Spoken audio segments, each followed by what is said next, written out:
Well, hello everybody. Today I want to talk to you a little bit about 1.17 and the snapshots. So if you're not familiar, 1.17 is an update that will be coming out next summer, and the developers, as they're working on it, they release what they call snapshots. And those are basically like beta versions where they introduce features slowly so they can work out the bugs and let the public try it out.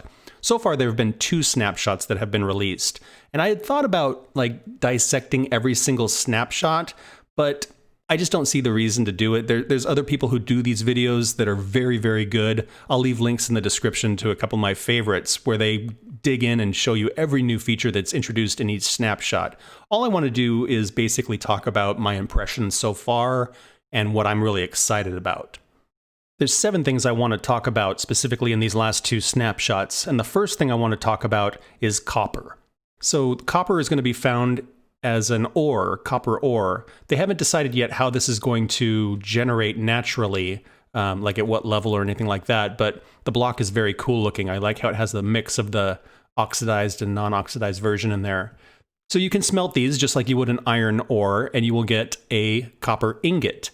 They originally had it where 9 copper ingots would make a copper block, but they reduced that to 4. So you only need 4 copper to create 1 copper block. So not quite as expensive. Still pretty expensive, but not as nearly as expensive as it was.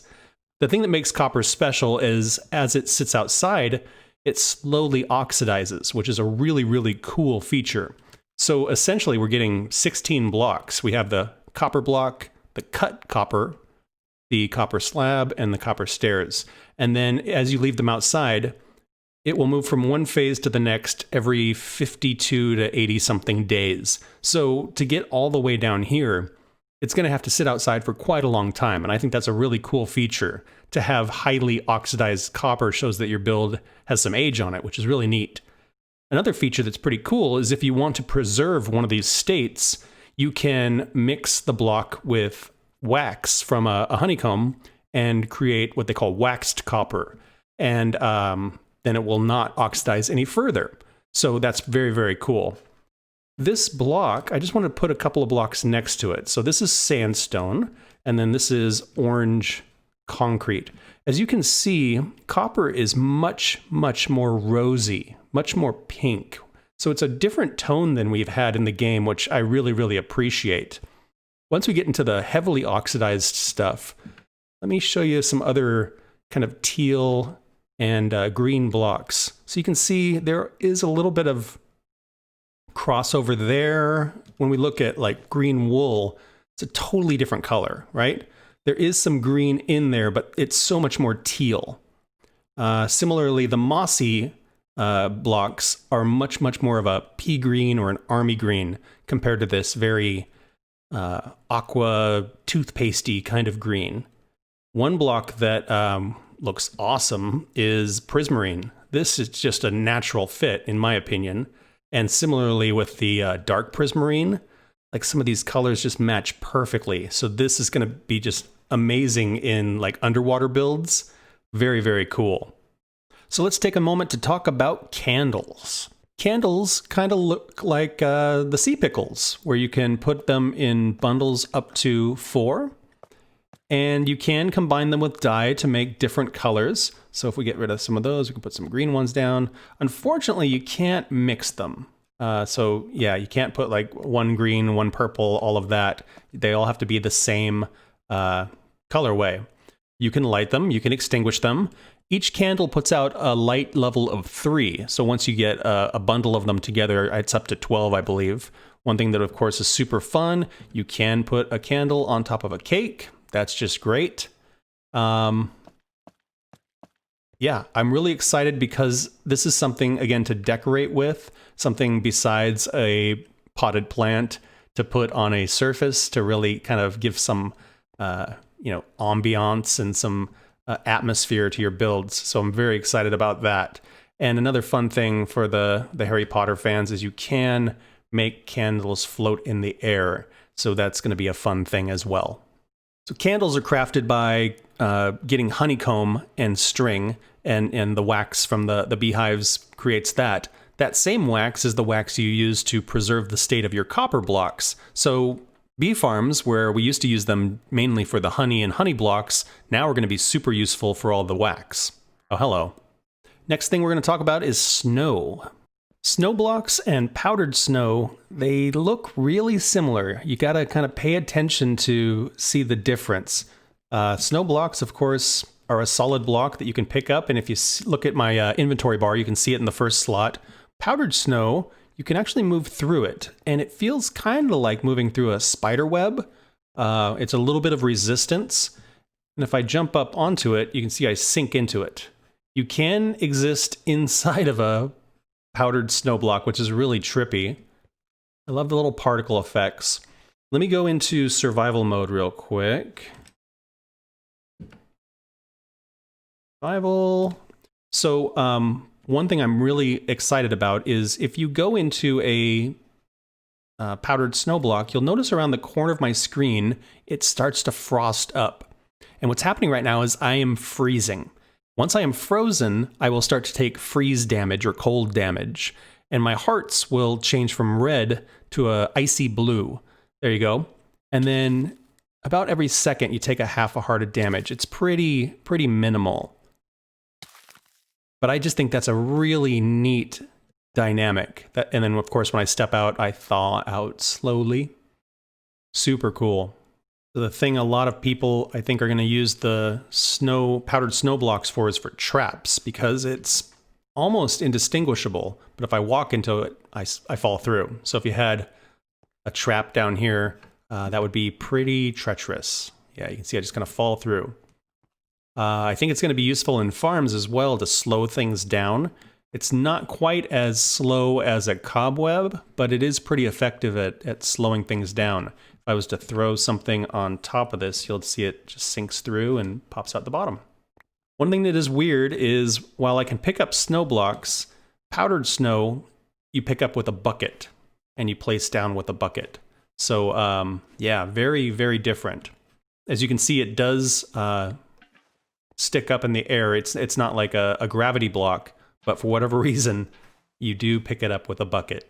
I think this is going to add a whole lot to the mountain biomes, and the idea of freezing, I think, is a really cool concept.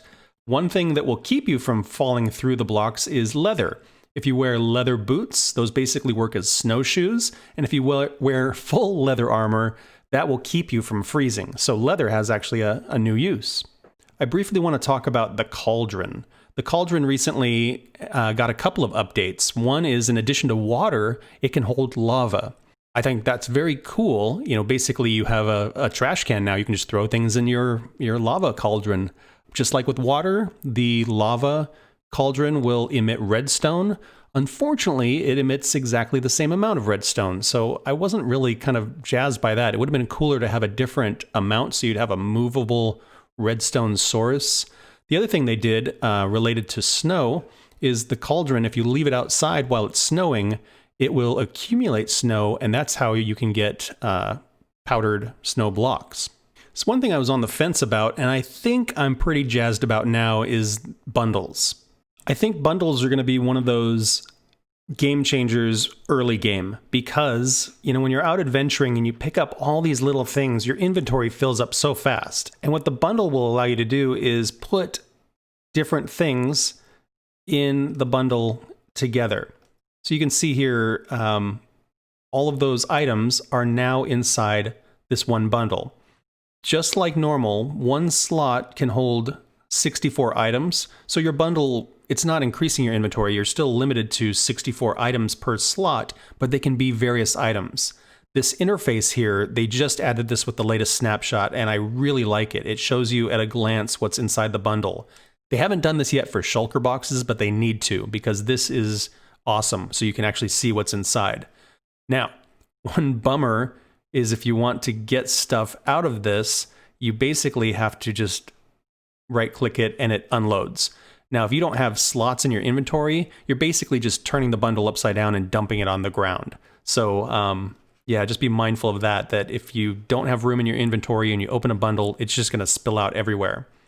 So yeah, and I love how the little bar kind of gives you an indicator of how much stuff is in there. That's super cool. If you put something like a sword in there, notice that that's that, because swords, of course, are not stackable. So that is one slot. So you're not saving any room by putting swords in bundles.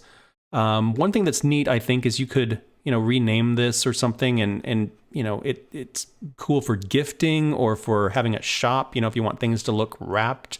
I think it's going to have some cool uses. I'm still thinking about it. Jury's out, but I think the bundle is going to be a cool addition to the game. There's a surprising new update with Minecarts. So I really didn't see this coming. This is really, really interesting that minecarts and rails can be waterlogged.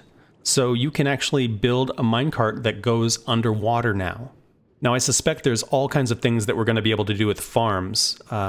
Fish, squid, things like that. Likely will get picked up by minecarts. Yeah, I'm not sure how else we could utilize this yet. It's very interesting, though. So you can just place rails like you normally would. You can place rails on land and then have them go underwater, just like that. One more thing that's kind of interesting, if we put rails in a circle like this and then put water in the middle, doesn't wash the rails away anymore. It actually contains the water, which is interesting as well. And I'm not sure specifically how to utilize that either. And finally, I just want to talk about some of the new block textures. Besides copper and the powdered snow, there have been a few other additions to the game. There is a block called calcite, and I think this is a great looking block. It's kind of marbly, I think. This is found surrounding the amethyst geodes, so it's going to be a little tricky to find. There's no slab or stair variants yet, so it's going to be, a whole block if you're going to use it. But I think it would make a great floor. It'd make a nice addition to a diorite build. Just a really, really cool texture and a nice color. So you got your amethyst geode that's surrounded by calcite, and then that is surrounded by a layer of what's called tuff. And tuff is kind of an ugly looking block. Not really gravelly. It's got some kind of dirty colors, gray, brown, that kind of thing. But again, very rocky looking, and no stairs, no slabs. But again, this will be a nice accent block in some builds. So speaking of amethyst, there's this block, and it's pretty crazy. If you listen carefully, it makes kind of a bell tone when you put it down. It also makes a bell tone when you mine it or when you walk on it. So you can put this on the ground, and as you walk over it, it'll go tinkle tinkle. You could put carpet over it if you didn't want to see this texture, and it'll still, make those sounds.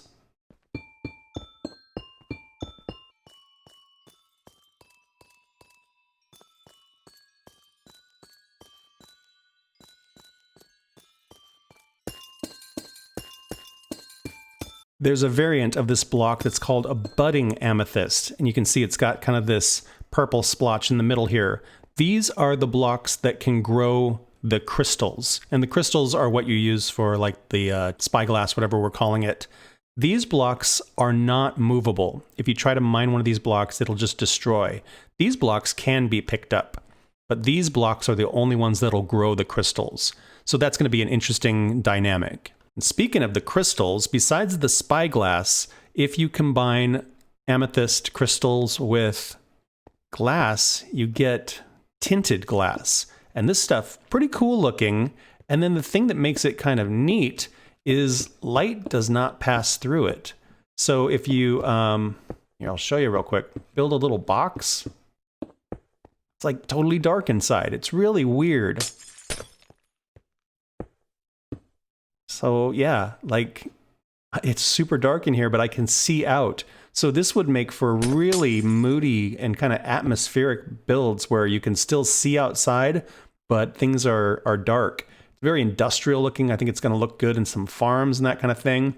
It only comes in the one color so far, but yeah, a neat addition to the game. So that's all I've got for you today. Much, much more to come, obviously. They still haven't added, the mountain goats. They haven't added the skulk sensors. Of course, there's the caves and the mountains. I don't know if anybody remembers when they added oceans, but, anytime they mess with terrain generation, there's all kinds of things that can go haywire. So there will be many, many more snapshots. Like I said, I don't think I'm going to review them or run them down. You can watch some really great videos made by Raiseworks or Ilmango or Xisuma, where they really dissect all of the updates, or you can just go to Minecraft.net and read it for yourself. Yeah, the snapshots are public, so you can play around if you want to check it out. Just remember to not do it with your main world. It's a beta. Things can go wrong. Things can break. There have been snapshots that totally, ruin or corrupt worlds. So just keep that in mind, that it's just for checking things out, just for kind of playing around. Let me know which features you guys are excited about down in the comments. Hopefully you found this fun and interesting. Thank you guys for watching. Please like and subscribe if you want to follow along on the adventure, and I hope to see you guys in the next one. Bye-bye.